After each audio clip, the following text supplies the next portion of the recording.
Good morning students.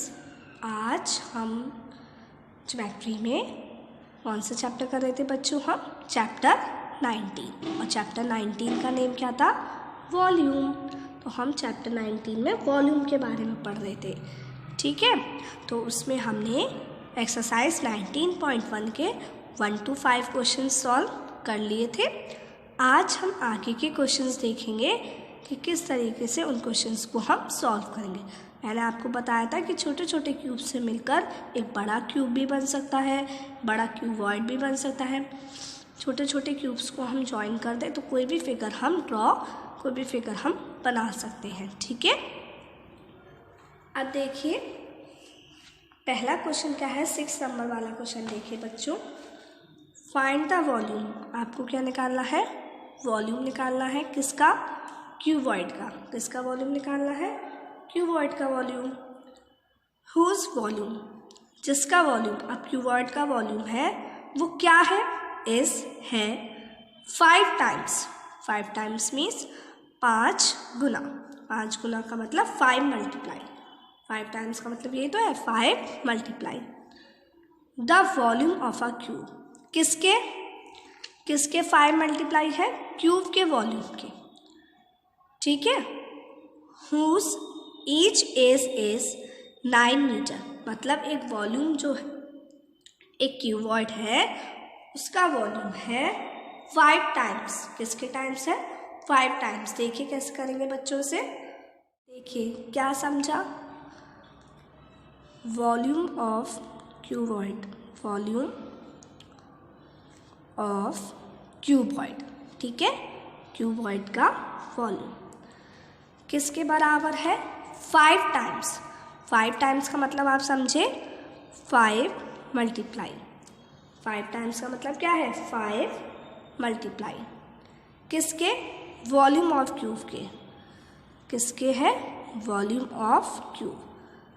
तो समझिए, कोई भी रटेगा नहीं, समझिए क्या है कि जो क्यूबॉइड का वॉल्यूम है किसके बराबर है? 5 मल्टीप्लाई वॉल्यूम ऑफ क्यूब, ठीक है। हमें किसका वॉल्यूम निकालना है? क्यूबॉइड का। अब हुज ईच इज 9 मीटर, मतलब जो वॉल्यूम, जो क्यूब है उसकी साइड, एज मीन्स उसकी साइड, तो साइड ऑफ क्यूब आपको क्या गिवन है? 9 मीटर। कितनी गिवन है बच्चों? 9 मीटर, ठीक है। तो हमें क्या निकालना है? क्यूबॉइड का वॉल्यूम। देखिए कैसे करेंगे। Volume of cuboid equals to क्या गिवन है? 5 मल्टीप्लाई वॉल्यूम ऑफ क्यूब, ठीक है। इतना ही तो गिवन है आपको। अब ये आपको पता नहीं है तो इसकी जगह आप कुछ लिखेंगे नहीं, ब्लैंक छोड़ देंगे। आगे 5 मल्टीप्लाई वॉल्यूम ऑफ क्यूब क्या होता है बच्चों? सबको पता है वॉल्यूम ऑफ क्यूब क्या होता है? Side multiply side multiply side, ठीक है। यही तो होता है वॉल्यूम ऑफ क्यूब। तो हम इसको ऐसे ही लिख देंगे। आगे देखिए फिर क्या करेंगे हम। 5 मल्टीप्लाई, अभी हमने पढ़ा कि वॉल्यूम ऑफ क्यूब क्या होता है? Side multiply side multiply side. और क्यूब की साइड कितनी दे रखी है? 9 मीटर, मतलब साइड के प्लेस पे हम क्या लिख देंगे? 9। साइड की प्लेस पर हम क्या लिख देंगे बच्चों? 9। तो वॉल्यूम ऑफ क्यूबॉइड निकल के क्या आ जाएगा? 5 मल्टीप्लाई 9 मल्टीप्लाई 9 मल्टीप्लाई 9। आई बात समझ में? क्या हुआ? 5 मल्टीप्लाई 9 मल्टीप्लाई 9 मल्टीप्लाई 9, ठीक है। ऐसे कुछ भी आपको दिया जा सकता है कि volume of cuboid is 2 times, तो 2 टाइम्स का मतलब 2 मल्टीप्लाई, 3 टाइम्स मतलब 3 मल्टीप्लाई, ठीक है। यह ऐसा हो सकता है वॉल्यूम ऑफ बिग क्यूबॉइड, जैसे कोई बहुत बड़ा कमरा है उसके अंदर छोटे छोटे कमरे हैं, उसके अंदर छोटे छोटे कमरे हैं, तो जो बड़ा कमरा है उसका जो वॉल्यूम है वो कितना है? 2 टाइम्स है। किसके? छोटे कमरे के। तो क्या हो जाएगा? 2 times volume of small room, ठीक है। अब स्मॉल रूम की कोई ना कोई डायमेंशन दी होंगी। रूम हमेशा क्यूबॉइड में होता है तो यहाँ पे फॉर्मूला क्या लग जाएगा? L × B into H. क्या होगा उसका dimension? L into B into H. अब देखिए इन सब का मल्टीप्लाई करेंगे तो क्या आएगा बच्चों? 3, 6, 4, 5। क्या आएगा? 3, 6, 4, 5। अब हम यूनिट लगाएंगे, मीटर दिया है, इसका मतलब मीटर क्यूब। आपको इस मीटर क्यूब का मतलब पता है ना क्या होता है? Metre multiply metre. आई बात समझ में? तो वॉल्यूम ऑफ क्यूबॉइड क्या हुआ बच्चों? वॉल्यूम ऑफ क्यूबॉइड हुआ 3645 मीटर क्यूब। आगे देखिए, नेक्स्ट क्वेश्चन देखिए, find the volume of a cuboid. आपको एक क्यूबॉइड का क्या निकालना है? वॉल्यूम निकालना है। हुज वॉल्यूम इज 3 टाइम्स, जिसका वॉल्यूम है क्या? 3 टाइम्स। 3 टाइम्स का मतलब सबको पता है ना? 3 टाइम्स का मतलब क्या होता है? 3 मल्टीप्लाई। ठीक है, किसके? The volume of dimensions 20 centimetre multiply 15 centimetre multiply 10 centimetre. तो ये L into B into H है। तो जैसे हमने मतलब एक डायमेंशन 20 सेंटीमीटर लेंथ है, 15 सेंटीमीटर ब्रेथ है, 10 सेंटीमीटर हाइट है, तो इसका कोई ऑब्जेक्ट है तो उस क्यूबॉइड का वॉल्यूम उस ऑब्जेक्ट के क्या होगा? 3 टाइम्स होगा। कैसा होगा? 3 टाइम्स। कैसे निकालेंगे बच्चों इसका? क्या होगा इसका? Volume of cuboid. क्यूबॉइड का वॉल्यूम क्या होगा? 3 टाइम्स, मतलब 3 मल्टीप्लाई किसके? वॉल्यूम ऑफ डायमेंशंस जो आपको गिवन है। ठीक है, वॉल्यूम ऑफ डायमेंशंस गिवन। ठीक है, कैसे निकालोगे? 3, 20, 15, 10, इन सब का आपस में मल्टीप्लाई कर लेंगे तो क्या निकल के आ जाएगा? Volume of cuboid. आई बात समझ में सभी को? तो आपको 6 क्वेश्चन आ गया समझ में। अगर इस तरीके के क्वेश्चंस आते हैं तो आप अब उन्हें कर सकते हैं इजीली। आगे देखिए बच्चों, 8 वाला क्वेश्चन देखिए, find the volume of air.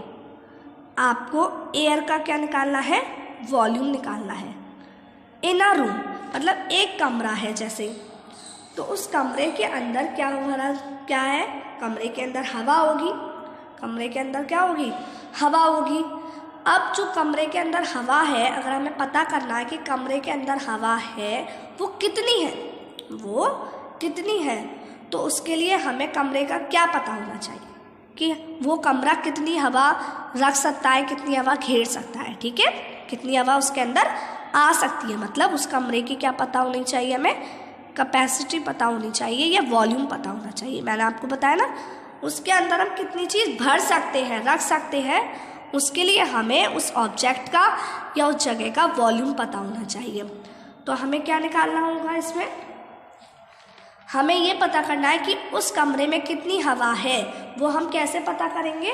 अगर हमें उस कमरे का वॉल्यूम पता हो, क्योंकि जितना उस कमरे का वॉल्यूम होगा, जितनी जगह उसके कमरे के अंदर होगी, उतनी ही हवा उसके अंदर भरी जा सकती है। ठीक है, तो इसके लिए हमें एयर का वॉल्यूम पता होना चाहिए। एयर का वॉल्यूम निकालने के लिए हमें रूम का वॉल्यूम पता होना चाहिए, क्योंकि जितना रूम का वॉल्यूम होगा उतनी तो हवा उसके अंदर भरी जा सकती है। तो हमें क्या निकालना होगा? Volume of air in a room. इसके लिए वो किसके इक्वल होगा? वॉल्यूम ऑफ रूम के, क्योंकि जितनी हवा उस कमरे में भरी जा सकती है उतना ही तो वो किसके बराबर होगी? उस कमरे के वॉल्यूम के बराबर होगी। अब कमरा दे रखा है 10 metre long, 8 metre wide, 6 metre height. कमरा किस शेप में होता है? क्यूबॉइड में। तो L into B into H, मतलब 10 मल्टीप्लाई 8 मल्टीप्लाई 6। आप मल्टीप्लाई कर लेंगे तो आपको एयर का वॉल्यूम पता चल जाएगा। ठीक है, तो आया समझ आपको कि एयर का जो वॉल्यूम होगा वो किसके बराबर होगा? कमरे के वॉल्यूम के बराबर, क्योंकि कमरे में ही तो हवा भरी जा रही है। अब जितनी हवा कमरे में, कितनी हवा आ पाएगी? जितना उस रूम का वॉल्यूम होगा। तो ठीक है, अगर हम कोई चीज़ भरते हैं तो हम पहले उसकी, अब रूम कौन से शेप में होता है? क्यूबॉइड में। तो जो एयर का वॉल्यूम होगा वो क्यूबॉइड रूम के वॉल्यूम के बराबर होगा। ठीक है, तो आज मैंने आपको क्वेश्चन नंबर 6, 7 और 8 समझाया। अब आपका होमवर्क क्या है बच्चों कि आपको इन तीनों क्वेश्चन को अच्छे से समझकर और बहुत ही सुंदर राइटिंग में साफ तरीके से मेथड के साथ अपनी नोटबुक में करने हैं। ठीक है, तो नेक्स्ट क्लास में हम नेक्स्ट क्वेश्चन सॉल्व करेंगे। Okay, good bye.